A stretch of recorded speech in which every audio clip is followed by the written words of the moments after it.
بسم اللہ الرحمن الرحیم۔ نشر الطیب فی ذکر النبی الحبیب صلی اللہ علیہ وسلم۔ 8ویں فصل، آپ صلی اللہ علیہ وسلم کے بچپن کے واقعات۔ پہلی روایت، حضرت ابن شیخ نے خصائص میں ذکر کیا ہے کہ آپ صلی اللہ علیہ وسلم کا جھولا فرشتے جھلایا کرتے تھے۔ دوسری روایت، حضرت حلیمہ کہتی ہیں میں نے جب آپ صلی اللہ علیہ وسلم کا دودھ چھوڑایا تو آپ صلی اللہ علیہ وسلم نے دودھ چھوڑتے ہی سب سے پہلے جو بات فرمائی وہ یہ تھی، اللہ اکبر کبیرا والحمد للہ کثیرا وسبحان اللہ بکرۃ واصیلا۔ اللہ تعالیٰ سب سے بڑے ہیں، وہ بہت بڑے ہیں، اور صبح شام اللہ تعالیٰ ہی کی تسبیح ہے۔ جب آپ صلی اللہ علیہ وسلم ذرا بڑے ہوئے تو باہر تشریف لے جاتے اور لڑکوں کو کھیلتا دیکھتے مگر ان سے علیحدہ رہتے، یعنی کھیل میں شریک نہ ہوتے۔ تیسری روایت، حضرت ابن عباس رضی اللہ عنہما سے روایت ہے کہ حضرت حلیمہ رضی اللہ عنہا آپ صلی اللہ علیہ وسلم کو دور نہ جانے دیا کرتی تھیں۔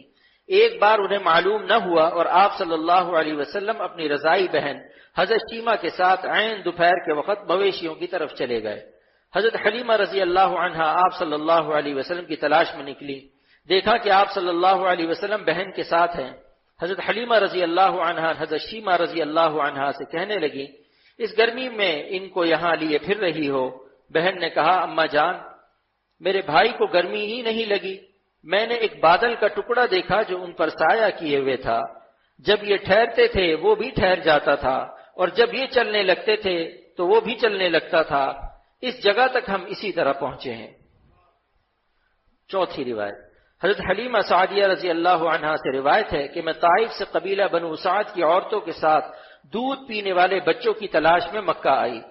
اس قبیلے کا یہی کام تھا۔ اس سال سخت قحط تھا، میری گود میں میرا ایک بچہ تھا مگر اتنا دودھ نہ تھا کہ اس اکیلے کو بھی کافی ہوتا۔ رات بھر وہ بھوک کی وجہ سے روتا رہتا اور اس کے چلانے سے ہمیں نیند نہ آتی تھی۔ اسی طرح ہماری اونٹنی کا دودھ بھی نہیں تھا۔ میں ایک دراز گوش گدھے پر سوار تھی جو انتہائی کمزوری کی وجہ سے قافلے کے ساتھ چل نہیں سکتا تھا، جس کی وجہ سے ہم سفر بھی اس سے تنگ تھے۔ ہم مکہ آئے تو رسول اللہ صلی اللہ علیہ وسلم کو جو عورت دیکھتی اور سنتی کہ آپ صلی اللہ علیہ وسلم یتیم ہیں تو قبول نہیں کرتی تھی، کیونکہ زیادہ انعام و اکرام کی امید نہ ہوتی۔ ادھر حضرت حلیمہ کو دودھ کی کمی کی وجہ سے کوئی بچہ نہ ملا تو میں نے اپنے شوہر سے کہا، یہ اچھا معلوم نہیں ہوتا کہ میں خالی جاؤں، میں تو اس یتیم بچے ہی کو لے آتی ہوں۔ شوہر نے کہا، بہتر ہے شاید اللہ تعالیٰ برکت عطا فرما دے۔ غرض میں آپ صلی اللہ علیہ وسلم کو لے آئی۔ میں جب اپنی قیام گاہ پر پہنچی اور آپ صلی اللہ علیہ وسلم کو گود میں لے کر دودھ پلانے بیٹھی تو اس قدر دودھ آیا کہ آپ صلی اللہ علیہ وسلم اور آپ صلی اللہ علیہ وسلم کے رضائی بھائی یعنی میرے بچے نے خوب آرام سے پیا اور آرام سے سو گئے۔ میرے شوہر نے جب اونٹنی کو جا کے دیکھا تو اس کے تھن دودھ سے بھرے ہوئے تھے۔ غرض انہوں نے دودھ نکالا اور ہم سب نے خوب سیر ہو کر پیا اور رات بڑے آرام سے گزری۔ اس سے پہلے ہمارے نصیب میں سونا نہیں تھا۔ شوہر کہنے لگا، اے حلیمہ، تو بڑی برکت والے بچے کو لائی ہے۔ میں نے کہا، ہاں، مجھ کو بھی یہی امید ہے۔ پھر ہم مکہ سے روانہ ہوئے۔ میں آپ صلی اللہ علیہ وسلم کو لے کر اسی دراز گوش گدھے کے لیے یہ لفظ ادباً استعمال کیا گیا ہے، اسی دراز گوش پر سوار ہوئی۔ اب تو اس کا یہ حال تھا کہ کوئی سواری اس کی تیز رفتاری کے سبب اس کو پکڑ نہ سکتی تھی۔ میری ہم سفر عورتیں تعجب سے کہنے لگی، حلیمہ، ذرا آہستہ چلو، کیا یہ وہی دراز گوش ہے جس پر تم آئی تھی؟ میں نے کہا، وہی ہے۔ وہ کہنے لگی، لگتا ہے کوئی خاص بات پیش آئی ہے۔ پھر ہم اپنے گھر پہنچے، اگرچہ وہاں سخت قحط تھا لیکن میری بکریاں دودھ سے بھری ہوتی اور دوسروں کو اپنے جانوروں سے ایک قطرہ تک دودھ نہ ملتا تھا۔ میری قوم کے لوگ اپنے چرواہوں سے کہتے، تم بھی وہاں جانور چراؤ جہاں حلیمہ کے جانور چرتے ہیں، مگر اس کے باوجود ان کے جانور خالی آتے اور میرے جانور بھرے آتے، کیونکہ چراگاہ میں کیا رکھا تھا، اصل بات تو اور تھی۔ غرض ہم برابر خیر و برکت حاصل کرتے رہے، یہاں تک کہ 2 سال پورے ہو گئے اور میں نے آپ صلی اللہ علیہ وسلم کا دودھ چھوڑا دیا۔ آپ صلی اللہ علیہ وسلم 2 سال کی عمر میں خوب بڑے لگنے لگے۔ پھر ہم آپ صلی اللہ علیہ وسلم کو آپ صلی اللہ علیہ وسلم کی والدہ کے پاس لائے، مگر آپ صلی اللہ علیہ وسلم کی برکت کی وجہ سے ہمارا جی چاہتا تھا کہ آپ صلی اللہ علیہ وسلم کچھ دن اور ہمارے پاس رہیں۔ اس لیے آپ صلی اللہ علیہ وسلم کی والدہ سے اصرار کر کے اور مکہ میں وبا کے بہانے سے ہم آپ صلی اللہ علیہ وسلم کو پھر اپنے گھر لے آئے۔ چند ہی مہینے بعد ایک بار آپ صلی اللہ علیہ وسلم اپنے رضائی بھائی کے ساتھ چراگاہ میں پھر رہے تھے کہ یہ بھائی دوڑتا ہوا آیا اور مجھ سے اور اپنے ابو سے کہنے لگا، میرے قریشی بھائی کو 2 سفید کپڑے والے آدمیوں نے پکڑ کر لٹایا اور ان کا پیٹ چاک کر دیا، میں اسی حال میں ان کو چھوڑ کر آیا ہوں۔ ہم دونوں گھبرائے ہوئے وہاں پہنچے، دیکھا کہ آپ صلی اللہ علیہ وسلم کھڑے ہیں اور آپ صلی اللہ علیہ وسلم کے چہرے کا رنگ خوف سے اڑا ہوا ہے۔ میں نے پوچھا، بیٹا کیا ہوا؟ آپ صلی اللہ علیہ وسلم نے فرمایا، 2 شخص سفید کپڑے پہنے ہوئے آئے، انہوں نے مجھے لٹایا اور میرا پیٹ چاک کر کے اس میں کچھ ڈھونڈ کر نکالا، معلوم نہیں کیا نکالا۔ ہم آپ صلی اللہ علیہ وسلم کو واپس اپنے گھر لے آئے۔ میرے شوہر نے مجھ سے کہا، حلیمہ اس لڑکے کو آسیب ہوا ہے، اس سے پہلے کہ یہ اثر بڑھے ان کو ان کے گھر پہنچاؤ۔ چنانچہ میں آپ صلی اللہ علیہ وسلم کو ان کی والدہ کے پاس لے آئی، وہ مجھے دیکھ کر کہنے لگی، تم تو اس کو اور رکھنا چاہتی تھی، پھر کیوں لے آئی؟ میں نے کہا، اب خدا کے فضل سے یہ ہوشیار ہو گئے ہیں اور میں اپنی خدمت ادا کر چکی، خدا جانے کیا اتفاق ہو جائے، اس لیے لے آئی ہوں۔ حضرت آمنہ رضی اللہ عنہا نے فرمایا، یہ بات نہیں، سچ بتاؤ کیا بات ہے؟ میں نے سارا قصہ بیان کیا۔ حضرت آمنہ رضی اللہ عنہا کہنے لگی، تمہیں ان پر شیطان کے اثر کا اندیشہ ہے؟ میں نے کہا ہاں۔ کہنے لگی، ہرگز نہیں، واللہ ان پر شیطان کا کچھ اثر نہیں ہو سکتا، میرے بیٹے کی ایک خاص شان ہے۔ پھر انہوں نے حمل اور ولادت کے چند حالات بیان کیے جو 5ویں فصل میں مذکور ہیں اور فرمایا، اچھا ان کو چھوڑ دو اور بخیر و عافیت واپس چلی جاؤ۔ فائدہ، حضرت حلیمہ کے اس لڑکے کا نام حضرت عبداللہ ہے اور یہ حضرت انیسہ اور حضرت جزامہ جو حضرت شیمہ کے نام سے مشہور ہیں کے بھائی ہیں۔ یہ سب حارث بن عبد العزیٰ حضرت حلیمہ کے شوہر کی اولاد ہیں۔ بعض علماء نے فرمایا کہ یہ سب حضرات بعد میں مشرف با اسلام ہوئے۔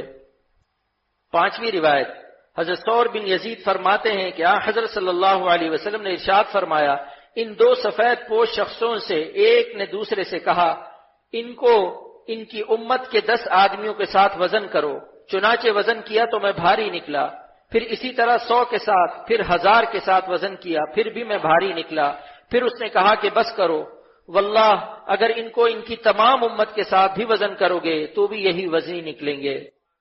فائدہ، شق صدر، سینہ چاک کرنا اور قلب اطہر کا دھلنا 4 بار ہوا۔ ایک تو یہی جو مذکور ہوا، دوسری بار 10 سال کی عمر میں صحرا میں، تیسری بار نبوت ملنے کے وقت رمضان کے مہینے میں غار حرا میں، چوتھی بار شب معراج میں اور 5ویں بار ثابت نہیں۔ حضرت شاہ عبدالعزیز صاحب نے سورہ علم نشرہ کی تفسیر میں اس کے متعلق ایک نکتہ لکھا ہے، پہلی مرتبہ سینہ اس لیے چاک کیا گیا کہ لڑکوں کے دلوں میں کھیل کود کی جو فضول محبت ہوتی ہے وہ نکل جائے، اور دوسری مرتبہ اس لیے چاک کیا گیا کہ جوانی میں آپ صلی اللہ علیہ وسلم کے دل میں ایسے کاموں کی رغبت نہ ہو جو جوانی کی وجہ سے گناہ کا ذریعہ بنتی ہے، اور تیسری مرتبہ اس لیے کہ آپ صلی اللہ علیہ وسلم کے دل میں وحی برداشت کرنے کی قوت پیدا ہو سکے، اور چوتھی بار اس لیے کہ آپ صلی اللہ علیہ وسلم کے دل میں فرشتوں کے عالم اور اللہ تعالیٰ کے مراتب کو دیکھنے کی قوت پیدا ہو سکے۔ 6ٹھی روایت، آپ صلی اللہ علیہ وسلم دائیں پستان کا دودھ پیا کرتے تھے۔ آپ صلی اللہ علیہ وسلم کی طبیعت میں بچپن ہی سے ایسا عدل تھا کہ بایاں پستان اپنے رضائی بھائی یعنی حضرت حلیمہ کے بیٹے کے لیے چھوڑ دیتے تھے۔ آپ صلی اللہ علیہ وسلم کی طبیعت میں اتنا انصاف تھا، لڑکپن میں آپ صلی اللہ علیہ وسلم نے پیشاب پخانہ کبھی اپنے کپڑوں میں نہیں کیا، بلکہ پیشاب پخانے کا وقت مقرر تھا۔ اس وقت جن لوگوں کے پاس آپ صلی اللہ علیہ وسلم ہوتے وہ آپ صلی اللہ علیہ وسلم کو اٹھا کر لے جاتے اور پیشاب کرا کر لے آتے۔ کبھی آپ صلی اللہ علیہ وسلم کا سطر برہنہ نہ ہوتا، اگر کبھی کپڑا اتفاقاً اٹھ جاتا تو فرشتے فوراً سطر چھپا دیتے۔ ایک بار حضور صلی اللہ علیہ وسلم نے خود اپنے بچپن کا واقعہ بیان فرمایا، میں ایک بار بچوں کے ساتھ پتھر اٹھا کر لا رہا تھا، وہ سب اپنی لنگی اتار کر گردن پر رکھتے اور اس پر پتھر رکھ کر لاتے تھے۔ میں نے بھی ایسا کرنا چاہا، کیونکہ اتنے بچپن میں انسان مکلف بھی نہیں ہوتا اور طبعی طور پر بھی اور عرف میں بھی اتنے چھوٹے بچے کا ایسا کرنا حیا کے خلاف نہیں سمجھا جاتا کہ اچانک غیب سے زوردار دھکا لگا اور یہ آواز آئی، اپنی لنگی باندھو۔ میں نے فوراً لنگی باندھی اور گردن پر رکھ کر پتھر لانے شروع کر دیے۔ 7ویں روایت، حضرت حلیمہ بن عرفہ فرماتے ہیں کہ میں ایک مرتبہ سخت قحط کے دنوں میں مکہ معظمہ پہنچا۔ قریش نے حضرت ابو طالب سے کہا کہ اے ابو طالب دعا مانگو، اللہ تعالیٰ بارش برسائے۔ حضرت ابو طالب چلے اور ان کے ساتھ ایک لڑکا تھا جو اس قدر حسین تھا جیسے بادل میں سے سورج نکلا ہو۔ یہ جناب رسول اللہ صلی اللہ علیہ وسلم تھے جو اس وقت حضرت ابو طالب کی پرورش میں تھے۔ حضرت ابو طالب نے ان صاحبزادے حضرت صلی اللہ علیہ وسلم کی پیٹھ خانہ کعبہ سے لگائی اور صاحبزادے نے انگلی سے اشارہ کیا۔ اس وقت آسمان میں بادل کا کہیں نام و نشان نہ تھا، لیکن جب صاحبزادے نے انگلی اٹھائی تو ہر طرف سے بادل آنا شروع ہوئے اور خوب بارش ہوئی۔ یہ واقعہ آپ کی کم سنی میں ہوا۔ 8ویں روایت، ایک مرتبہ آپ صلی اللہ علیہ وسلم حضرت ابو طالب کے ساتھ 12 سال کی عمر میں تجارت کی غرض سے شام کے لیے روانہ ہوئے۔ راستے میں عیسائیوں کے راہب بحیرہ کے پاس قیام ہوا۔ راہب نے آپ صلی اللہ علیہ وسلم کو نبوت کی علامتوں سے پہچانا اور پورے قافلے کی دعوت کی اور حضرت ابو طالب سے کہا، یہ پیغمبر اور دنیا جہاں کے سردار ہیں، اہل کتاب یہودی اور عیسائی ان کے دشمن ہیں، ان کو ملک شام میں نہ لے جاؤ، ایسا نہ ہو کہ یہودی اور عیسائی ان کو پہچان کر انہیں کوئی نقصان پہنچانے کی کوشش کریں۔